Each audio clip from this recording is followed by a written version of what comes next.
Good morning and welcome to Connect MKE. I'm your host, Dan Shafer.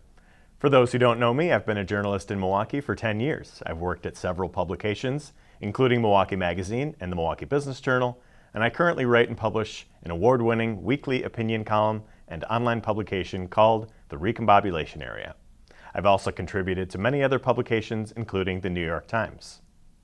This fall will feature the high-profile elections for senator and governor in Wisconsin. While those races at the top of the ticket will certainly garner the most attention, races happening up and down the ballot will have a huge impact on the state of Wisconsin. The Wisconsin State Legislature, in particular, has a tremendous amount of power in this state and makes important decisions on a variety of issues, everything from education to public safety to abortion rights. And every 2 years, 115 seats in the state legislature are on the fall ballot. All 99 members of the state assembly are up for re-election every 2 years, and half of the state senate, 16 members, will also be on the ballot. This year we'll also have the first election for those positions under new maps. Every 10 years, the state goes through a redistricting process. This will be the first election held under those new maps, but it might not be the fresh start for the legislature that many might be hoping for. To help us break all of this down, we're joined by John D. Johnson, Research Fellow at Marquette Law School's Lubar Center. John, thanks for joining us. Thanks for having me. So these are the first elections under new maps in the state of Wisconsin. And what is different about these maps and what will be the same? Well, the maps have to be redrawn according to the Constitution every 10 years to make sure that the population is equal between each district. And so I guess the most important thing is that now these districts have equal population. Aside from that, not a whole lot has changed. The Supreme Court of Wisconsin ruled that the new maps that they would choose would need to be little changed from the previous ones. The previous maps were drawn in 2011 by unified Republican control of the state government. And so they baked in a strong partisan advantage for the Republican Party back then in 2011. Over the course of the last decade, that advantage sort of degraded in a few places around the state as voting patterns changed, particularly in some of the Milwaukee suburbs, for instance. And these new maps really refresh that Republican advantage to take into account those changes. So these maps are a little bit more favorable to the Republicans than the previous maps were, but it's not an enormous change. So in many ways, the new maps reflect what we have been experiencing in the state legislature for much of the past decade, where Republicans have controlled the state Senate and the state assembly and the legislature overall. Are there any places in the legislature that are expected to change under these new maps?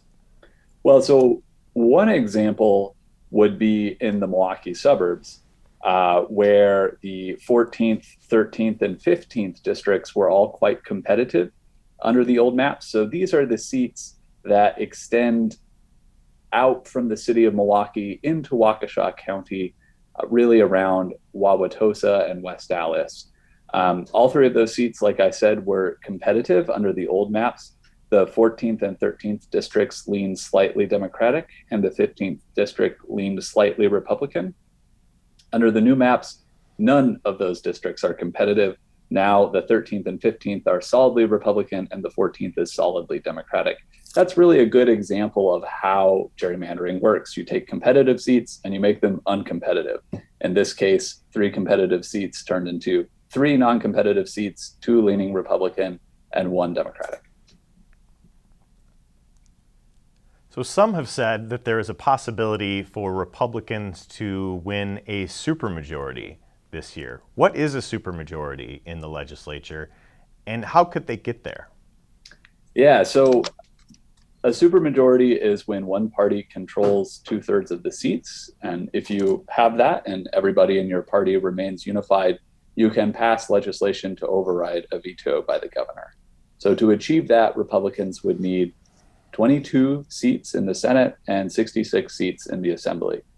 think there's a very good chance that they'll get the 22 seats, maybe even 23 in the Senate. It'll be harder for them to do that in the Assembly. You can see them getting to 65 seats fairly easily. They would need to win the 74th and 73rd Assembly districts, which are in northwestern Wisconsin, Bayfield, and Superior. Those parts of the state have been historically Democratic, and they still have been voting Democratic recently, but the margin has narrowed.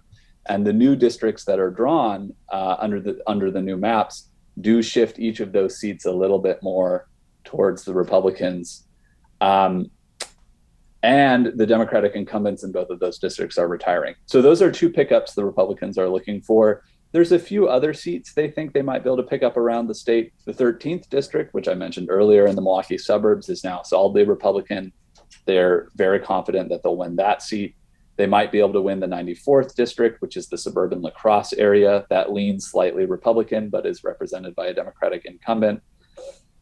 But if they did all of those things, they would still need to win a 66th seat, which would be probably the 71st district, which is represented by a Democrat, Katrina Shanklin from Stevens Point. That seat leans Democratic by about 7.5 points. And so for Republicans to win, that would require a shift towards the Republicans that we haven't seen for a very long time, not ever in the last decade. So it would be a big push to do it. I think it's unlikely, but that is on the table. Yeah, it's interesting when you talk about the different places that will have competitive seats, because they often show a window into which are going to be the most closely contested areas of the state where people will be campaigning on statewide races. And you mentioned a few of those, the places like the far northwest corner of Wisconsin, or the La Crosse area, or the Milwaukee suburbs. You mentioned how redistricting has really impacted the Milwaukee suburbs. Are there any particularly competitive races that people should be watching and paying attention to for these fall legislative elections? There are so few. That's what gerrymandering does, takes away competitive seats. There are so few in the Milwaukee suburbs. There's really just one. It's the 84th district, which covers mostly Greenfield. This was represented by Mike Kugzlich, a Republican. He's retiring. And I think because he's retiring, the Republican map makers saw the opportunity to kind of more significantly change the political lean of that district without endangering one of their own incumbents. So that district, which used to be pretty solidly Republican, is now more evenly matched. It leans by a little over 2 points to the Republican Party. And it's drawn two candidates who have past experience in public policy. One is Luann Byrd. She's a Democrat, and she's the former executive director of the Wisconsin League of Women's Voters. And then the Republican candidate is a name that may be familiar to even more of your viewers, Bob Donovan, recent Milwaukee alderman, recent candidate for Milwaukee mayor, now a resident of Greenfield and running for the state assembly there. Very interesting to see the shift in that particular area, because I think we've seen, some changes in the southern Milwaukee County suburbs, and I think that is one of those areas that people will be looking to that have perhaps been trending to the left in the last couple election cycles.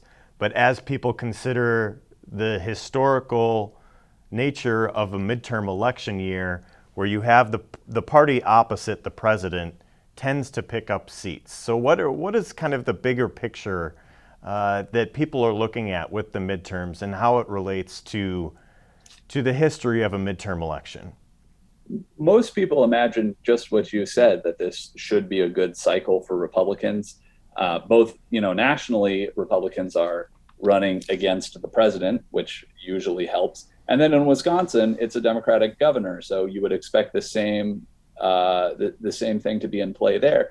But it's not entirely clear, Thus far, Tony Evers has been pulling a little bit ahead of his Republican challenger, and we see a similar dynamic on the Senate side of the aisle.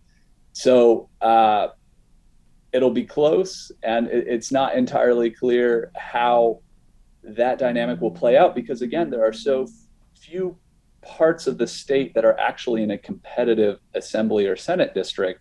A lot of it will come down, I think, to the specifics of those races.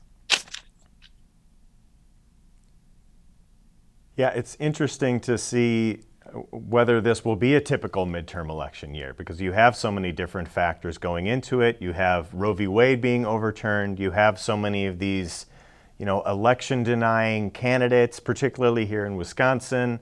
We'll have to see if this is the typical midterm election year. And you work with the Marquette University Law School poll, and you have looked at some of the big issues that will be impacting those races for governor and senator at the top of the ticket. What are some of the big issues that people are paying attention to going into this home stretch of the campaign? There's quite a range. Republicans and Democrats really care about quite different things, although there are some commonalities. Republicans are very concerned about things like inflation and illegal immigration. Democrats show the most concern about things like climate change and, of course, abortion policy, which is important in different ways to voters across that ideological spectrum. Thus far in the campaigns, we've seen many candidates emphasizing issues that are important to their base. But those issues may not be the same ones that motivate independents to turn out and vote for them. And in a state like Wisconsin, you cannot win without the independents. So I think both campaigns will be considering how to both drive up turnout among their base, make their strong Democrats and strong Republicans excited to show up and vote, but then also how to appeal somewhat, if not across the aisle, at least to the independents in Wisconsin, who are the real kingmakers in our politics here. Mm-hmm. And as we get into the fall, the only thing that seems to be certain in every election in Wisconsin is that it's going to be close. Whether it is the race for governor, the race for senator, we see so many races in Wisconsin decided by decimal points. Is that what's expected for these races at the top of the ticket as well, that they are going to be close and come down to the wire in November? I think it has to be. The statistic I tell people to really drive home how close races are here is when Donald Trump won Wisconsin in 2016, he actually got a smaller share of the vote than George Bush did in 2004 when he lost the state. So we've been close for so long, even as parts of the state have shifted quite considerably, it has almost perfectly offset each other around the state. And I don't expect to see anything different this time. John D. Johnson, thank you for joining us. Make sure you know what's going to be on your ballot this year by going to myvote.wi.gov and click on the link that says, "What's on my ballot?" John, thanks for being here. Thanks.